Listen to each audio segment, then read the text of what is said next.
उस दिन शाम को रमेश और माधव भोलू की दुकान पर हमेशा की तरह बैठे हैं। रमेश भैया, माधव भैया, चाय पियोगे या नींबू शरबत दूं? नहीं रे भोलू, इस गर्मी में अब और चाय नहीं पिएंगे, शरबत ही दे। भोलू, शैलेन चाचा तेरी दुकान में नींबू शरबत बनाने का बहुत अच्छा सुझाव दिया। वो तो कहना ही क्या, डॉक्टर साहब ने बहुत बढ़िया सुझाव दिया। इस गर्मी के समय तो चाय से ज्यादा नींबू शरबत बिक रही है। तीनों लोग ये सब बातें कर रहे थे, तब दुकान के पास से ही रिक्शों से जा रहे थे शैलेन डॉक्टर। वो रहे शैलेन चाचा। शैलेन चाचा, इधर आइए, हम यहाँ हैं। ओ भाई, रुको रुको, मैं यहीं उतर जाता हूं। गए कहां थे चाचा? पास के गांव में एक मरीज देखने गया था। आते वक्त गोलू के ढाबे से रोटी सब्जी खरीद ली, रात को बनाना नहीं पड़ेगा। डॉक्टर साहब, आप कितने लोगों की मदद करते हैं गांव में। ये गोलू की बात ही ले लीजिए ना। शहर में ढाबा की काम चले जाने के बाद अपने खर्चे से आपने उसे स्टेशन के पास एक ढाबा बनवा दिया। बढ़िया घर चल रहा है उसका। भोलू बिल्कुल ठीक बात बोली है। गांव में अस्पताल बनवाने के लिए चाचा कितना कुछ किया था। अरे छोड़ो ना वो सब बातें। इंसान के साथ खड़े होकर उनके लिए कुछ कर पा रहा हूं, उसके लिए मैं ईश्वर का आभारी हूं। यही तो कितनी बड़ी बात है। अच्छा छोड़ो ये सब। गोलू के ढाबे की बात सुनकर एक कहानी याद आई। बहुत डरावनी घटना थी वो, सुनोगे क्या? क्या बोल रहे हैं चाचा? बिल्कुल सुनेंगे। आपकी कही कहानियां सच में बहुत डरावनी होती है। वो अलग बात है कि आपकी कहानी सुनकर रात को नींद नहीं आती है। फिर भी आप कहिए, सुनेंगे। आज से लगभग 25 साल पहले की बात है। एक दिन सुबह घर पर मरीज देख रहा था। ऐसे में, डॉक्टर साहब, आपकी चिट्ठी आई है। मरीज देख रहा था, इसीलिए तब बस चिट्ठी ले ली, लेकिन देखने का समय नहीं मिला। रात को देखा वो चिट्ठी आई थी गणेशपुर के जमींदार घर से। जमींदार की बेटी की तबीयत बहुत खराब है। बहुत सारे डॉक्टर दिखाए हैं, लेकिन कुछ हो नहीं रहा। मेरी बात बहुत सुनी है, इसीलिए अगर उनकी बेटे को देखने जाता तो अच्छा होता। बीमारी के बारे में भी लिखा है चिट्ठी में और घर का पता भी बताया है। इतनी आशा लेकर जब चिट्ठी दिए हैं, इसीलिए अगले दिन चिट्ठी देकर बता दिया अगले शनिवार वहां जाऊंगा। ठीक किया। जितने दिन मैं गांव में नहीं रहूंगा उस समय मेरा सहायक रहेगा, ताकि गांव में कोई भी मुसीबत में मदद पा सके। शनिवार को रवाना हुआ गणेशपुर की तरफ, जरूरत की दवाई सब साथ लेकर। साल के इस समय अचानक ही आंधी बारिश होती है और उस दिन भी वही हुआ। सुबह से ही बादल छाए थे। ट्रेन में चढ़ने के कुछ ही समय बाद से ही तेज बारिश शुरू हो गई। रामगंज उतरकर वहां से गणेशपुर की बस लेना होगा। बाप रे, इतनी तेज बारिश शुरू हो गई, लग तो नहीं रहा आसानी से रुकेगी। बस लेने में कहीं मुश्किल ना हो जाए। पर ट्रेन की खिड़की के पास बैठकर गांव की तरफ बढ़ते बढ़ते बारिश का बहुत अच्छे से आनंद ले रहा था। पर मैं ये नहीं जानता था उस रात क्या भयानक चीज मेरा इंतजार कर रही है। रामगंज जब पहुंचा तब शाम हो गई थी।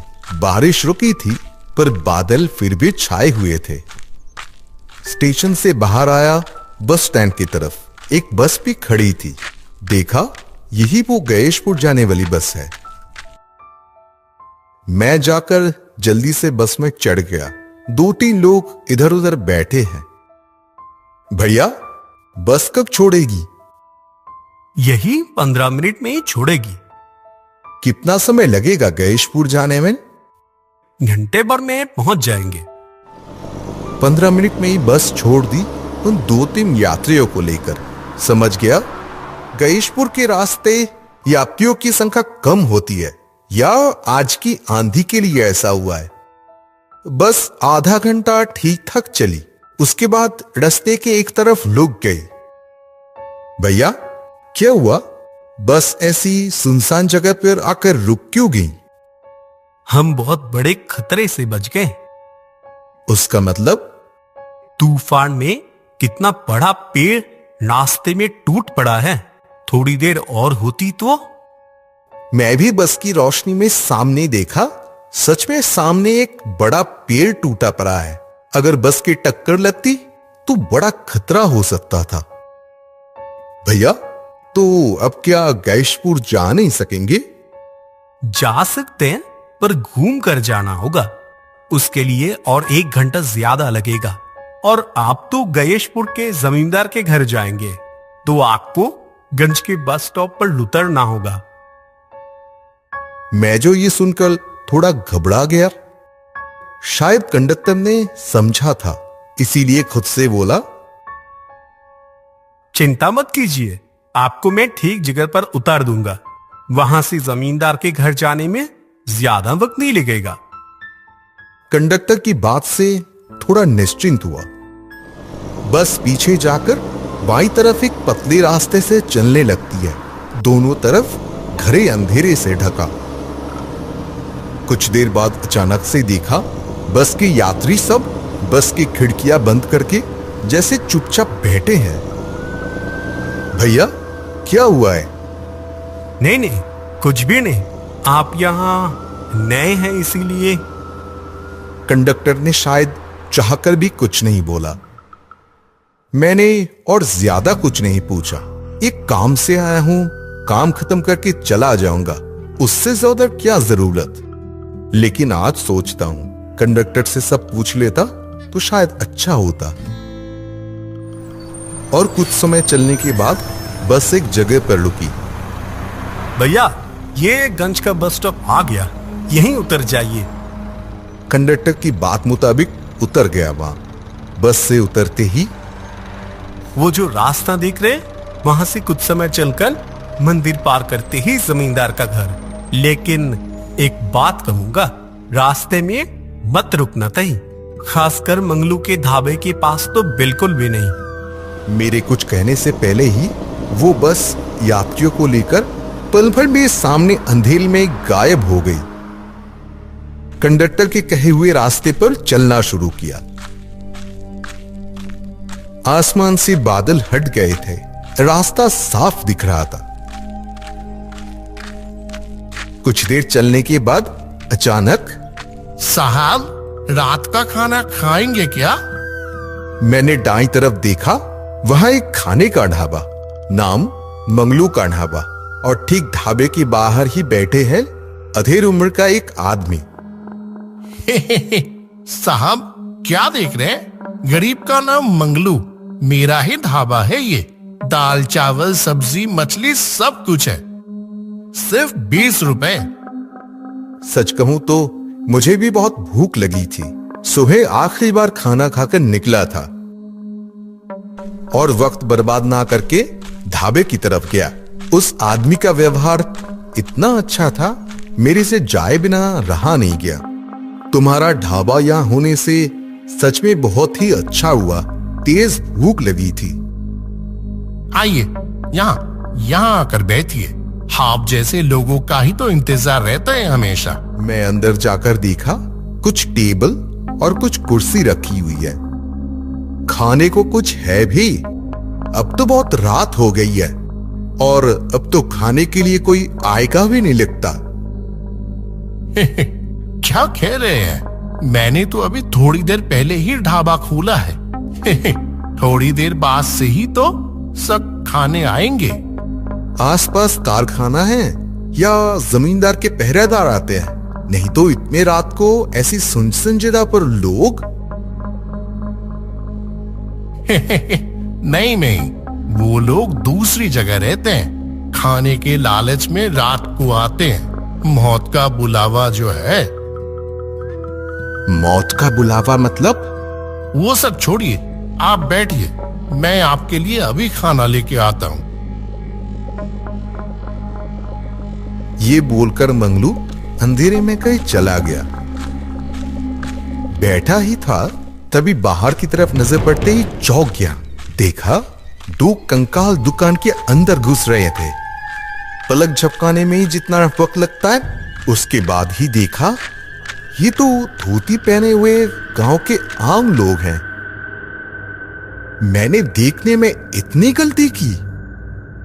वो 2 आदमी रुककर मुझे कुछ समय देखा, थोड़ा हंसकर सामने के टेबल पर बैठे। आज तुम्हारी बारी है, तुम भी हमारे साथ ही रहोगे। इसी बीच मंगलू गर्मा गर्म दाल चावल और सब्जी लेकर आया। साहब इससे शुरू करिए, मछली में थोड़ी देर में ला रहा हूं। वाह, दाल सब्जी से बहुत अच्छी खुशबू आ रही है। खाइए ना और अच्छा लगेगा। अरे मंगलू, अब हमें भी दो। तुम लोग तो रोज खाते हो, साहब नए आए हैं, थोड़ा ध्यान तो रखना पड़ेगा कि नहीं। मैं भी लालच संभाल नहीं सका, खाना खाना शुरू किया। थोड़ा खाते ही सच में बढ़िया खाना। शहर की तरफ जाए तो मंगलू को हर कोई बुला लेगा।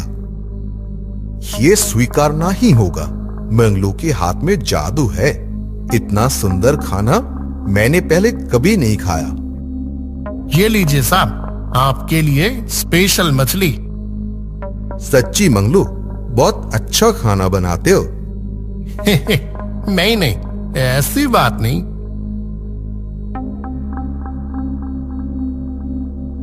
बोलकर मंगलू चला जाता है।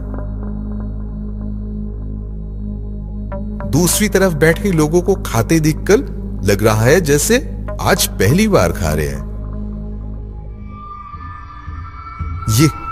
ये क्या देख रहा हूं मैं? उन लोगों के वो इंसान के हाथ या 2 कंकाल के हाथ।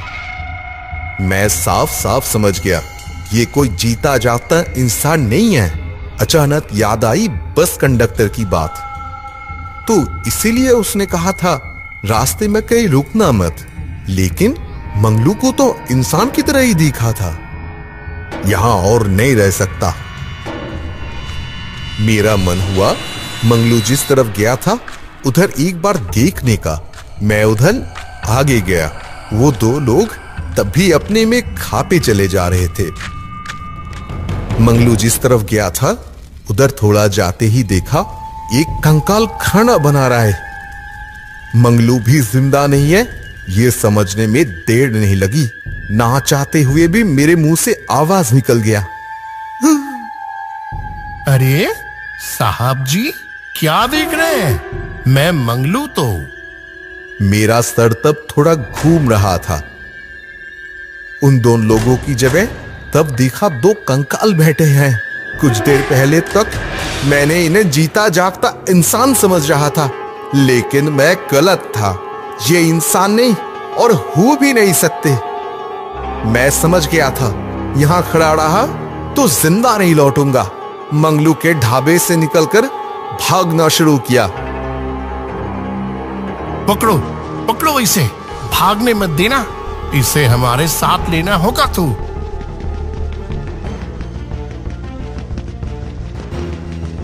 मैं भागे जा रहा हूं और मेरे पीछे आ रहे थे 2 कंकाल। बहुत डर से मेरा सर चकरा रहा है। ज्यादा देर में भाग नहीं पाऊंगा।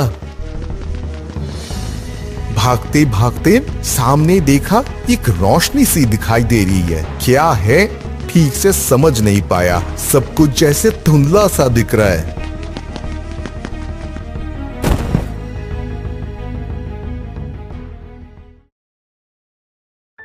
बेटा, तुम सारी रात मंदिर के सामने क्यों सोए हुए थे? सुबह मंदिर आकर तुम्हें देखा। मैं किसी तरह उठकर बैठा। पिछली रात की सारी घटना खुलकर बताई। वो ब्राह्मण सब सुनकर अपना परिचय दिया और कहा, भगवान ने तुम्हें बचाया है।